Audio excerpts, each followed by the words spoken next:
la victoire! J'ai reçu le titre de Reine Beauté. Je suis si heureuse de me tenir ici devant l'audience. Mais qu'est-ce qui ne va pas avec mes mains? Elles sont immenses et poilues.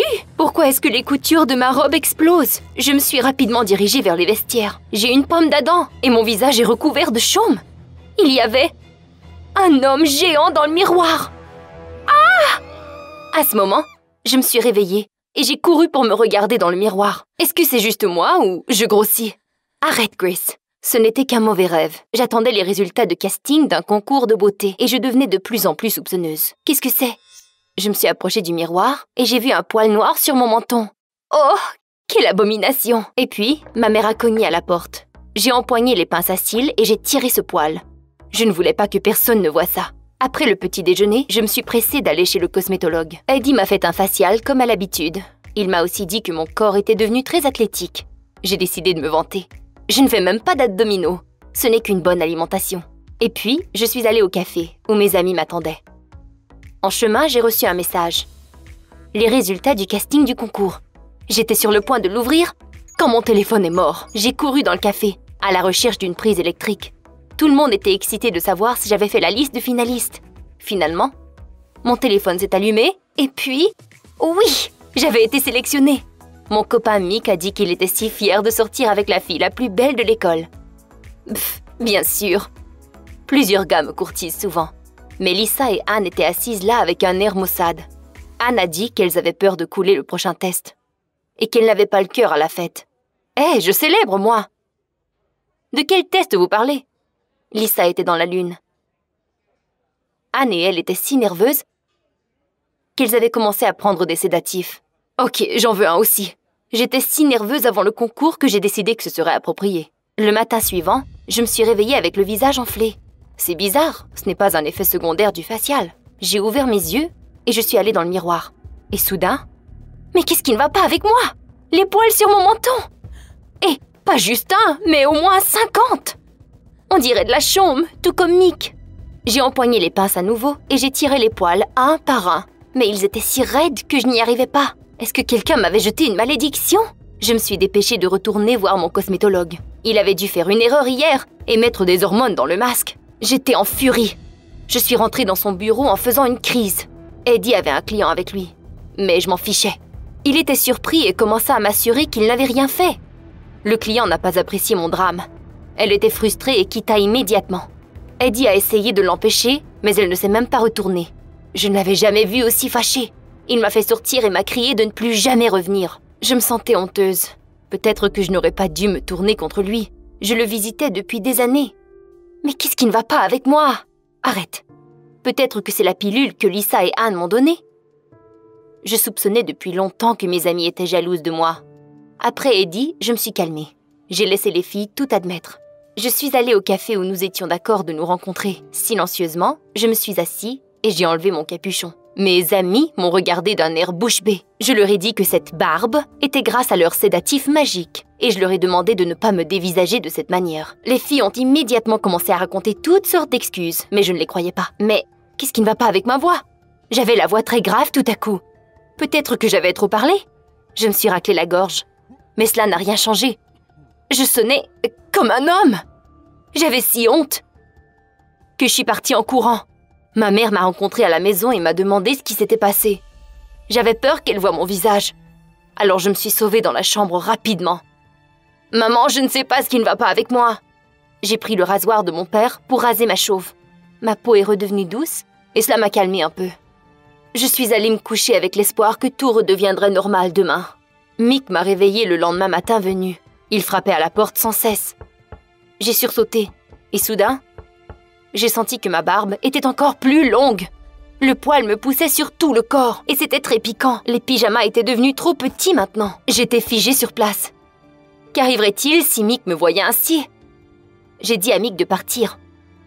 Ma voix était encore grave, même si je m'efforçais à la changer. Mais Mick m'ordonna de le laisser rentrer immédiatement. Lorsque j'ai ouvert la porte, j'ai vu le dédain sur son visage. Il a dit qu'il devait partir. Après cela, il m'envoya un texto disant qu'il rompait avec moi. Je n'ai pas quitté la maison de toute la journée. J'essayais de reprendre mes esprits. Je me suis préparée pour aller à l'école. Je ne voulais pas ruiner mon succès scolaire pour cette idiotie. Pour tout cacher, j'ai enfilé un sweatshirt et la plus grande paire de jeans que j'ai trouvée. Adieu à toutes mes robes préférées. Je me suis glissée dans la classe possible. Ainsi personne ne me reconnaîtrait. Mais soudainement, quelqu'un a tiré mon capuchon. Nick! Il a dit que j'étais une menteuse, que je faisais semblant d'être belle. J'ai essayé de lui expliquer que c'était temporaire. Mais mes camarades de classe ont commencé à rire. Ils m'ont agacée d'être une femme barbue et que je devrais travailler pour le cirque. Je n'ai pas pu me concentrer sur le test. Tout le monde me regardait. Et quelqu'un m'a même lancé son crayon. Et ça m'a fait sursauter.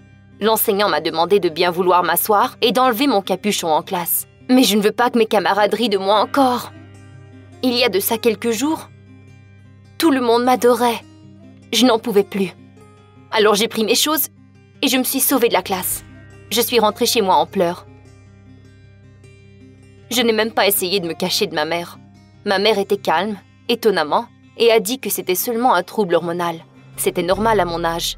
Tout n'est pas perdu. Ma mère m'a dit que je devais faire un test d'hormones. Alors nous sommes allés chez le médecin. J'avais hâte de recevoir les résultats.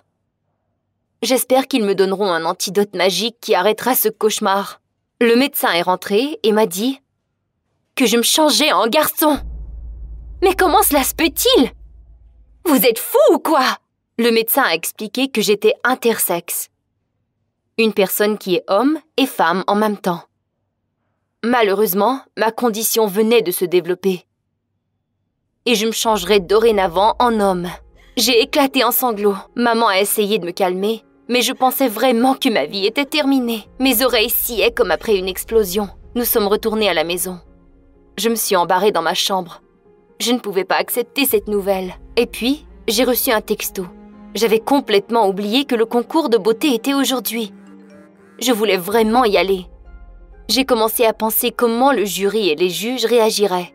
Après tout, ma chauve était tellement évidente. Je voulais me raser et mettre du fond de teint sur mon visage. Mais j'ai réalisé que je ne voulais pas faire ça pour le reste de ma vie. Je ne voulais pas faire semblant d'être la même qu'avant. Je ne voulais pas avoir honte. J'étais très inquiète, mais j'ai pris un respire et je suis allée voir mes parents. Ma mère m'a demandé si je voulais vraiment y aller. J'ai répondu que j'allais donner une performance. Je savais que je n'avais aucune chance de gagner, mais je devais y aller. J'ai couru pour me changer pendant que la compétition avait déjà commencé. Il y avait un défilé de maillots de bain. Je n'ai presque pas eu la chance de monter sur scène. Et tout à coup, j'ai réalisé, oui, mon corps avait changé, mais j'étais toujours la même. Je n'avais pas perdu ma vraie beauté. Et puis, l'animateur a appelé mon nom et je suis montée sur scène avec un gros sourire. Au début, on m'applaudissait. Mais la foule a arrêté et a commencé à dire qu'il y avait un homme sur scène. L'animateur arrêta brusquement. Il me demanda ce que je faisais ici. Et voilà, le moment de vérité. J'ai figé pour quelques secondes et j'avais peur. Mais j'ai vu mes parents dans la foule, Elissa et Anne. Elles me souriaient. Pas comme les autres dans la foule. J'ai essayé de ne pas penser à l'audience. Et le jury. J'avais besoin de ces mots. Et j'ai commencé à parler. J'avais espéré être la plus belle. Et maintenant, je suis la plus belle. Comme vous tous. J'espère qu'un jour les gens vont devenir réellement libres et arrêter de toujours chercher la perfection, comme je le faisais encore il y a quelques jours. Oui, mon corps a changé, mais à l'intérieur, je suis toujours la même personne. Premièrement, je suis une personne avec mes propres rêves et ambitions. Et je me tiens devant vous pour vous le prouver, à vous et à moi. Nous voulons tous être beaux et belles, mais nous n'avons pas besoin de suivre un idéal. Nous devons apprendre à nous aimer nous-mêmes. Je n'ai plus honte. Quelqu'un dans la foule a commencé à applaudir, et puis quelqu'un d'autre. Et presque la salle entière m'applaudissait maintenant. Est-ce qu'ils comprenaient vraiment de quoi je parlais ? Est-ce qu'ils m'acceptaient? Le jury a commencé à discuter entre eux. Et ils voulaient me dire quelque chose. Mais j'ai quitté. Je ne voulais pas l'entendre. Pour être honnête, maintenant, je me fichais de ce qu'ils allaient dire. J'avais déjà gagné dans mon cœur. Je m'étais prouvé à moi-même à quel point j'étais forte et belle. Avec ma barbe et mes jambes poilues. Je voulais vraiment voir mes parents et mes amis. Et avec eux, je n'avais rien à craindre. Et je n'avais rien à prouver à personne.